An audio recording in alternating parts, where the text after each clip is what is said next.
Cooper, pastor of this church, 70 years in this community. We are grateful today and thankful for having what I believe is one of the greatest leaders in Congress today, Miss Melanie Standisberry. Come on, clap your hands for her.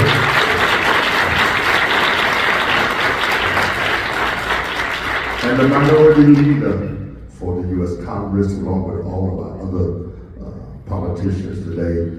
So I'm going to take off my pastor's hat so I don't lose my IRS status. That says, David Cooper, we believe in the vision and the dream of this party and these representatives. Come on, stand and clap your hands for Jeffries, our Lord.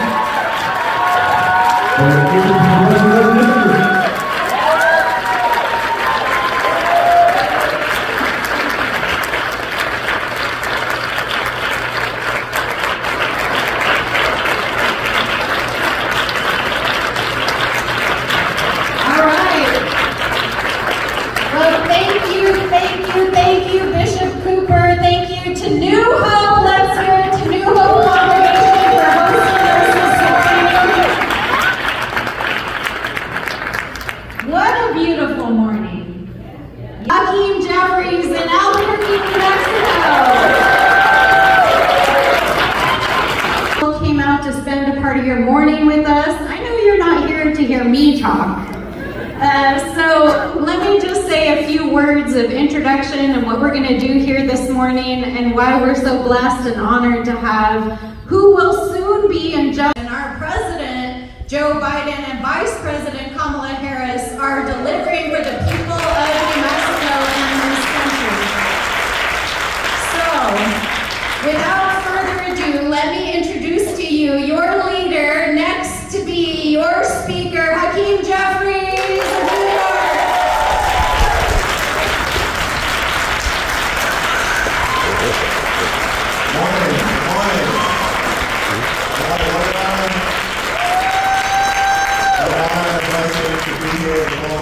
First of all, thank you to Bishop Cooper for your incredible leadership and for opening up this incredible house of worship, for your ministry and what you do, of course, with Dr. Cooper and all the leaders of this great New Hope Church family. To each and every one of you, so many community leaders who are serving in such an incredible way. This community, this great city of Albuquerque, and of course to Melanie Standisberry, who is the quintessential example of the type of representative that should be serving in the House of Representatives with such heart, such soul, such spirit, such intellect, such integrity, such compassion, and such commitment. Yeah.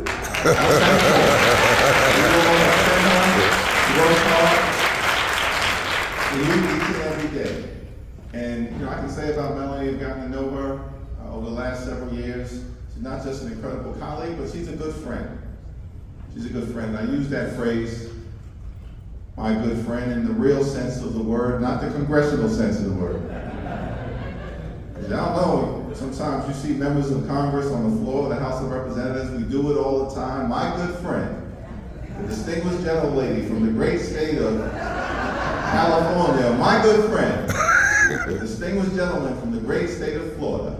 I feel at home here, Pastor, so let me let y'all in on a little bit of a secret. Most of the time you hear members of Congress use the phrase, my good friend. We don't mean it, y'all. But with Melanie Standisberry, I absolutely mean it. Good friend to me, to the caucus, the country, the Constitution, the communities that she represents here in the land of enchantment. Got that right. So it's good to be on the ground. Looking forward to our conversation. These are definitely challenging times here in the country. We are at a crossroads in so many ways. And the question that will be before the American people over the next few weeks is, which direction will we choose? We're committed to moving the country forward. Thankful for the leadership of President Joe Biden and Vice President Kamala Harris. Let me make it clear that President Biden will go down in American history as one of the most consequential leaders of all time. So we're thankful for him.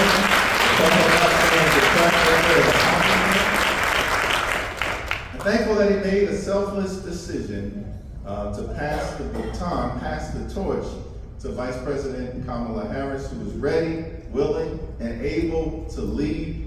She's fighting for our families, fighting for our future, fighting for our freedom, and I believe that in just a few weeks, the American people are going to make sure that she's the 47th President of the United States of America. So in the hands of the American people and the hands of God. And so it's an honor to be here. I look forward to talking to you a little bit. I've been in New Mexico before, but I was in Santa Fe the last time that I was here. So wonderful to be here in Albuquerque, be here with Melanie Stansbury in her district, joining, of course, Gabe Vasquez, as well as Teresa Legend Fernandez. You have a great delegation here in New Mexico. I've been here since yesterday. I feel like an honorary member. But I look forward to partnering to make sure we can bring to life, opportunity and the American dream, and the ability for you all to continue to provide for yourselves, of course, but for your family, your children, your grandchildren, for the community. It's our shared responsibility at this point. President Biden passed the torch to Vice President Harris, but I believe he passed the torch to all of us. All right. To continue to make sure that America, in the face of some extremism that we're dealing with from a lot of folks in this country, to continue to make sure that America will be the best version of herself. God bless you, and thank you for welcoming me here. Melanie and others to serve in leadership in the United States Congress. So tell us why the things that personally spoke to you, and what are the things, when you become speaker, that you want to do with our caucus? Where do you want to take this country? What are the things that you're most passionate about and get you out of bed in the morning? Well, in terms of the leadership journey, my first position in leadership in the House was when I got the opportunity in my second term to serve as whip of the Congressional Black Caucus. And the way in which that came about was when I was in my first term, I was asked by the then chair, Marshall Fudge, who went on to become the HUD secretary, myself and Stephen Horsford, who is now in, not just in Congress, but he's the chair of the Congressional Black Caucus, represents a district in Nevada, doing a tremendous job, but we came into Congress together. And we were asked to anchor an hour every week on the House floor where the Congressional Black Caucus, after votes on a Monday, whenever we were in session, is allocated an hour to speak to the American people. And we were asked by the chair to anchor that special order hour. We called it the Congressional Black Caucus Hour of Power, but we had the opportunity to speak to the American people. And sometimes the giants within the Congressional Black Caucus who were serving at the time would show up. Sometimes that was John Lewis or Maxine Waters or Charlie Rangel, Elijah Cummings, incredible figures, but oftentimes they had other responsibilities in the Capitol, and Stephen Horsford and myself were there carrying the whole hour, ourselves, trying to speak to the American people about issues of importance to our community and to the broader country, but to our community. It was the Congressional Black Caucus hour on the House floor. Now, this was after votes. First votes on Monday are at 6:30. Usually don't finish until an enlightened administration to be able to build upon the work that we've been able to do up until this point, which we can get into. But thinking about the forward-looking agenda, I think Vice President Harris has appropriately talked about the importance of making sure we can build an economy that works for everyday Americans, an affordable economy, that we can continue to confront the inflationary pressure that the economy has been under. It's coming down, but the economy has been under since a once-in-a-century pandemic connected to the COVID-19 crisis and the shutdown of the economy that then had an adverse impact on the supply chain and caused a lot of the inflationary challenges. In addition to some bad actors taking advantage of the situation and engaging in price gouging. So I think we want to lean into lowering costs, perhaps with a particular focus on housing costs, because we know so many communities, including this community and many all across the country, definitely the ones that I represent in Brooklyn, are facing a situation where rents are increasingly out of control and way too high. And the ability to actually purchase and own a home are falling increasingly out of reach. And so we want to lean into lowering housing costs, growing the middle class, and with a particular emphasis on access to affordable homeownership. And that the right to vote, which John Lewis would always say to us, one of our mentors, John Lewis would always say to us, is sacred, it's sacrosanct. It is central to the integrity of our democracy. Blood, sweat, and tears shed in this country so that all of us would have the opportunity to vote. We have to exercise that and also push back against the extreme right-wing efforts to take it away. The Supreme Court has been out of control in this regard, eroding parts of the Voting Rights Act, so I think what we plan on doing, and Melanie's a big champion in this effort, one of our top priorities in the new Congress will be to pass the John Robert Lewis Voting Rights Amendment and every era of voting suppression in America. That agenda and bring that work forward and where we're starting from. So I'm going to take us on a slightly dark journey and then take us into the hope, because we're a New Hope congregation here, so we're going to end on a hopeful note. When President Biden took office in 2020, obviously we all know what happened on certification day, and we are frightened, and a lot of you submitted questions about what's going to happen if Donald Trump doesn't win this election and doesn't accept the outcome of it, and how do we secure our democracy, and then how do we ensure that our democracy persists, and then these long-term things we need to do to restore voting rights and our institutions. But I think it's important to remember that when Joe Biden took office, we were in the height of the pandemic. Millions of Americans and people all over the world had died. And one of the first things that Joe Biden, Kamala Harris, Nancy Pelosi, Hakeem Jeffries, and the United States Senate did was pass the American Recovery Plan. And, everyone knows the American Recovery Plan. It's what saved our economy from going into free fall. It's what kept us from going into a Great Depression. But there's a piece that I like to emphasize, because I've been knocking a lot of doors all across the United States, and people are like, well, what's the economic plan? Well, the economic plan is what you experienced during the American Recovery Plan. Is there anyone here who got the child tax credit? Yes, right? And when you think about all the families and what they did here in New Mexico, it was a bold experiment. The child tax credit was a monthly payment that families got back in their monthly accounts. It was as bold an experiment as the Great Society experiments in the 19th. In helping me get this over the finish line, the Inflation Reduction Act, Melanie talked about the Affordable Care Act parts of it, which we want to continue and build upon, and the Climate Forward parts of it, largest investment in combating the climate crisis in the history of the world. But also, we did some wonderful things to work on driving down the high price of life-saving prescription drugs. One, we gave Medicare for the first time the power to negotiate lower drug prices on behalf of the American people.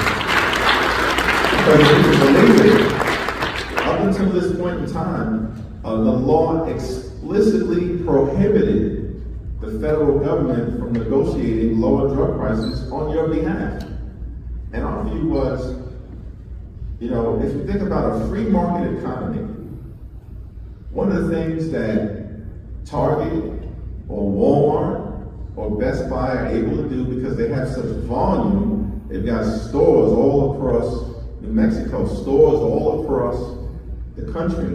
Because they have such volume, they're able to use what's called their bulk price purchasing power to negotiate lower prices and then sell those consumer goods at a lower rate, then enhancing their business.